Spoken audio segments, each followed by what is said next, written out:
Today might be the day that Dad for One was confirmed. And I'm so sorry. I'm so sorry, but today might be the day that Dad for One was low-key confirmed. But to get there, to explain to you how that might be the case, it might even take a whole video. So let's start talking about it. I just woke up. Spoilers came out last night for My Hero Academia chapter 350. There are some implications, people, and we're going to talk about them. So let's talk about why my Quirkless Shigaraki or Quirkless Tenko theory is seemingly confirmed in my eyes, right? And how that is very important for like parallels and stuff going on and like, you know, story stuff in the series, right? And like, you know, showing the differences and the similarities between Shigaraki and Deku and stuff like that, right? And like things that have been said in the series by like All For One and stuff being lies. And we're gonna go over all that in a second. So I just want to talk about how I believe this chapter might confirm that Tenko was born quirkless, just like Deku. Once upon a time, a long time ago, there was a chapter of My Hero Academia around like the 230s or something like that, where Shigaraki has his flashback and he remembers, you know, being brought home by some random man on the day that, you know, his dad hits him and all this stuff happens and his quirk eventually awakens and he kills his family and all that stuff, right? So I remember as soon as I read the panel where you see this random, you know, not really detailed man walking through Shigaraki's door and pretty much saying goodbye to his, you know, family because, you know,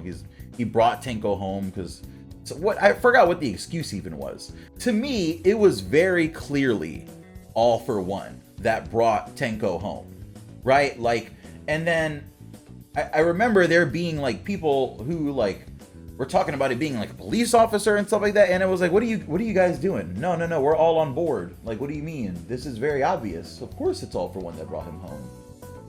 And it was just so obvious to me that would be the case, right? So like, then I had to fight for it on Twitter and had to post it, and I was like, there are still people who don't think this is All For One, and like, there were a lot of people who didn't think it's All For One. Like, the majority of people didn't think it's All For One and still don't, right?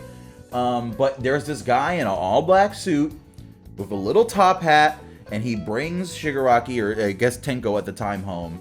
And to me, it's like every time we see All For One in this series, he is wearing a black suit, right? And the other fact about All For One that we know is every time we see him in the series, what's the only thing that's ever obscured about All For One? Here, the top half of the face. Right? If you have a character in an all-black suit with the white shirt underneath, it even split in the same place. The guy was tall as hell. He was like, his head was through the doorway. You know what I mean? And then you have like their face obscured right here, you know? Like, even with a hat, like, you know what I mean?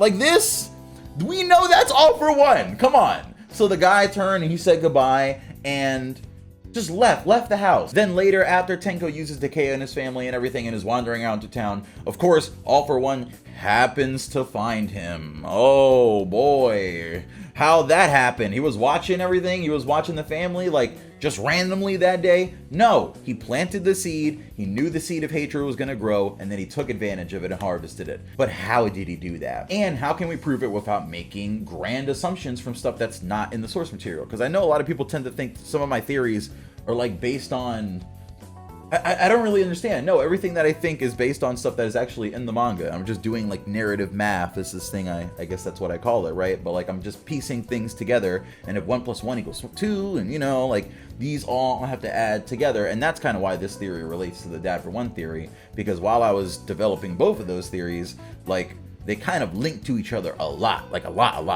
But I guess we'll get into the tweet where that is really explained a little bit later in the video. So we know that Tenko was out playing. We know that he played with a bunch of friends. He was kind of like a kid that was described as being like All Might. And he brought together all the different kids in the neighborhood that no one else wanted to play with, and he played with them himself. And at some point, probably during this time, some older gentleman presenting themselves as like a police officer approached the child and brought him home. And I forget what the excuse was. It was something like he was making a commotion or something, right? It was something like that. This is the obvious all for one insertion point, right? You know that there is this lineage in the Shimura family. You really, really hate Nana Shimura. Nana Shimura's #1 biggest fear is anyone finding out about her family. So if you're a writer, narratively, that's like the thing you do, because that creates tension, right? Of course he finds her family. So when he finds her family, what does he do? It's not like he just slaughters all of them and takes Tenko and is like, now you're gonna be the next me.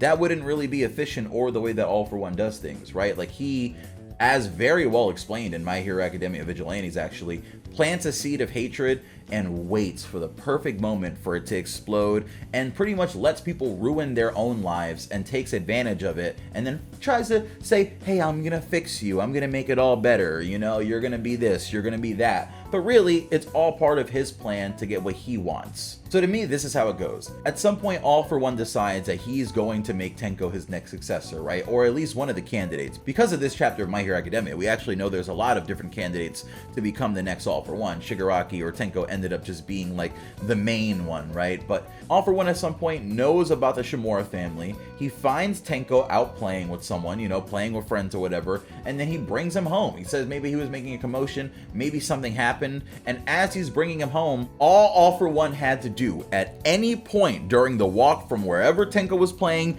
to his home was touch Tenko's head at some point and transfer the Decay quirk over to him. Now, why do I even think this is like a thing at all, right? Some people wonder, why does it have to be that Tenko got his quirk from someone else? Like, sure, maybe this is All for One. Maybe All for One, you won, Pineapple. You caught me red-handed. Maybe All for One brought Tenko home. Ah ha ha. Why does it have to be that he gave Tenko his quirk, people ask me. Well, folks, we have very, very well-established rules in My Hero Academia about the age that quirks manifest in.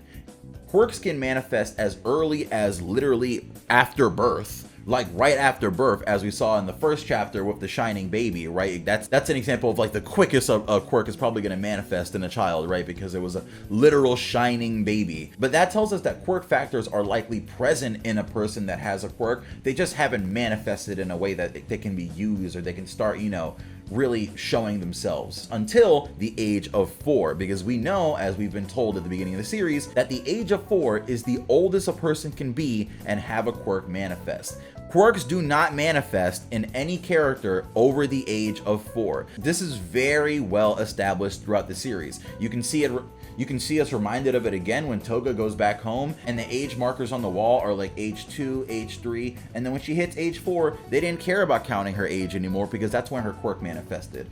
Deku, as soon as he was age 4 and, you know, started not having any quirk manifestations, they brought him to the quirk doctor and he was like, yeah, no, it's not happening. Like, Tenko, very, very specifically in the My Villain Academia flashback, is 5 years old, and it is pointed out to us, and Hori points out details to you in kind of like low-key ways like that, but that's something that you have to notice, right? Like, he very, very specifically specifies Tenko's age at this point and tells us that he is 5 years old, and that's beyond the point where quirks manifest. And some people are going to go, he's a late bloomer.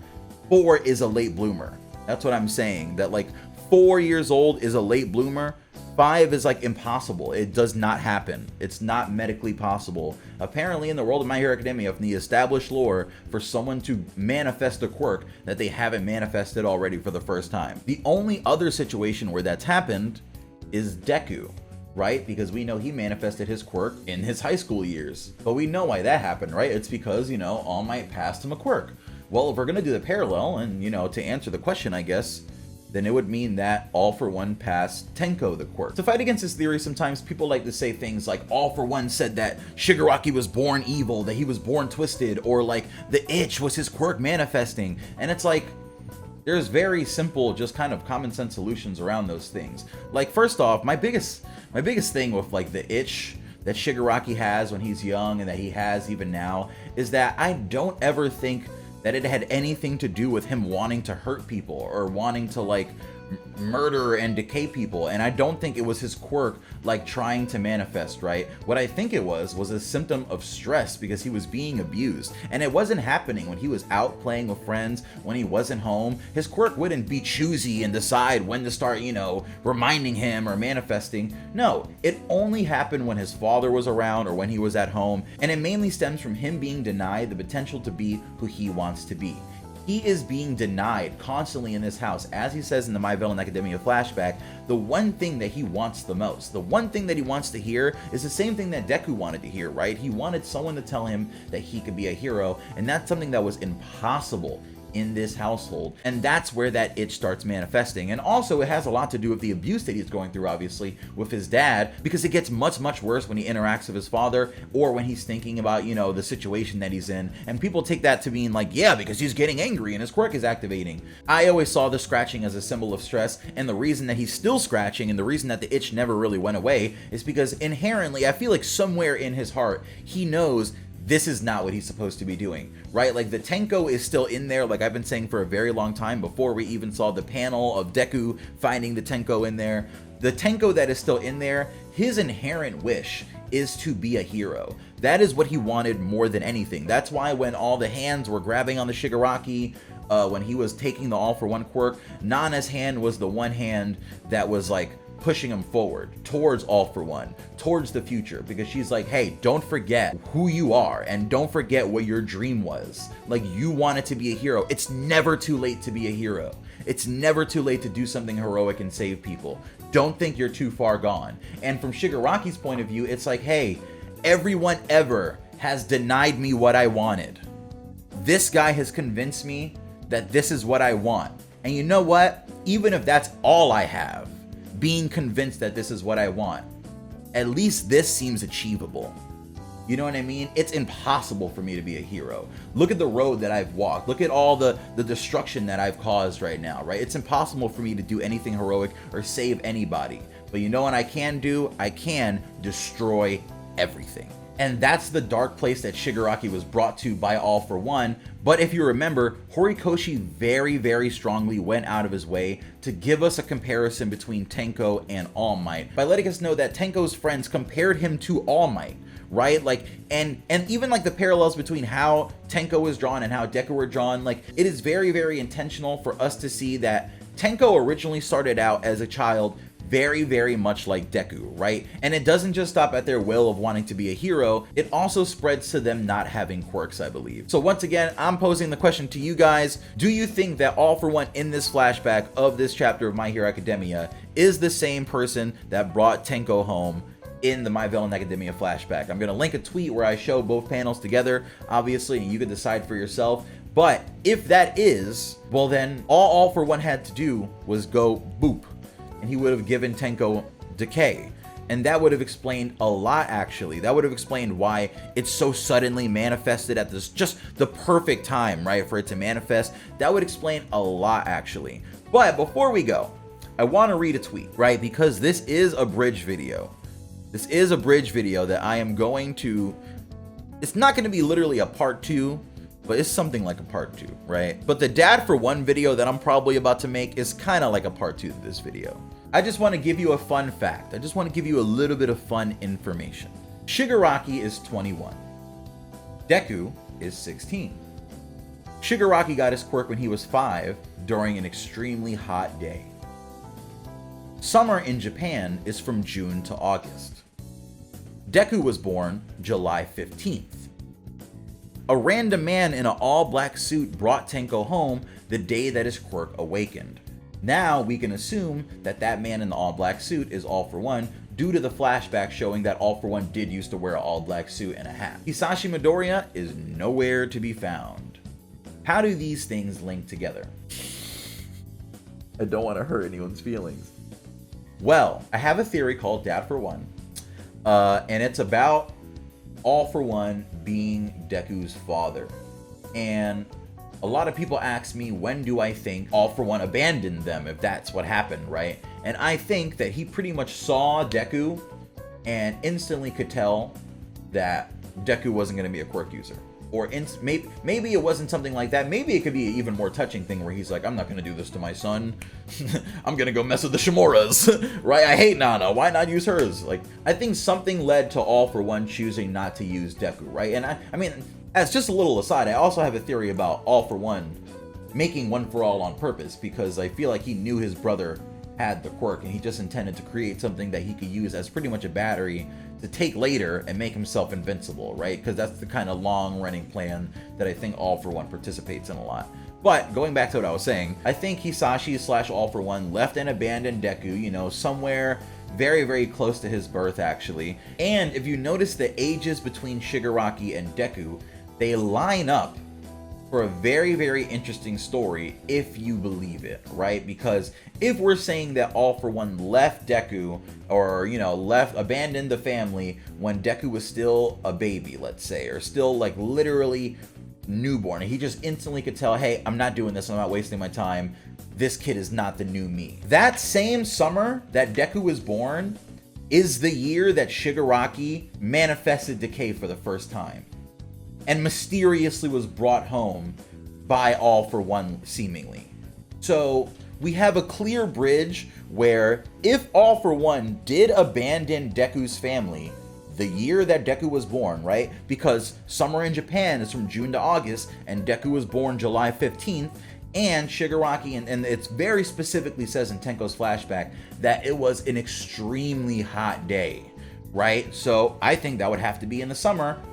If Shigaraki's going to be 5 years old when he gets his quirk, which it doesn't make any sense to be a 5-year-old and get your quirk when you're brought home with it. You see how it all ties together a little bit? So I'm worried for y'all, honestly, because I know a lot of people, they really don't like the Dad for One theory, but I'm loving it. I'm loving seeing this almost get confirmed, but we're going to hold off a little bit. We're going to hold off a little bit and see what further information comes out.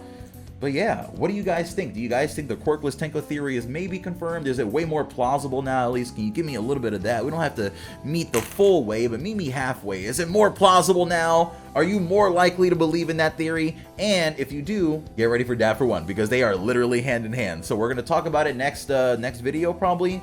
Even though I do have a video about a Zatch Bell interview that I think I'm going to have to get to. But we'll see. I'll see you guys later. It's Pineapple.